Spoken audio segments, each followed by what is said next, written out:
November 14, Martes ng hapon, isa si Celia sa mga nag-aabang ng tren noon sa MRT3 Ayala Station. Nang may napansin siyang kakaiba sa release ng tren. I noticed na parang may tao dun sa side, dun sa baba na ng release. Tapos, I started walking towards that person. Tapos, unti-unti siyang tumatayo. Tapos, parang initially, I didn't thought na merong problema. Parang feeling ko, may hinahanap lang ba siya dun sa baba.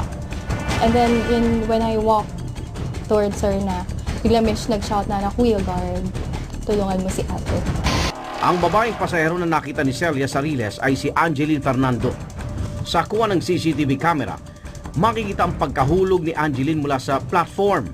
Ayon kay Rafi Robles, Ayala Station Supervisor, naputol ang kanang braso ni Angeline matapos maipit sa coupler o ang bakal na nagdudugtong sa mga bagon. Nakita siya pag gaywang-gaywang. Ngayon,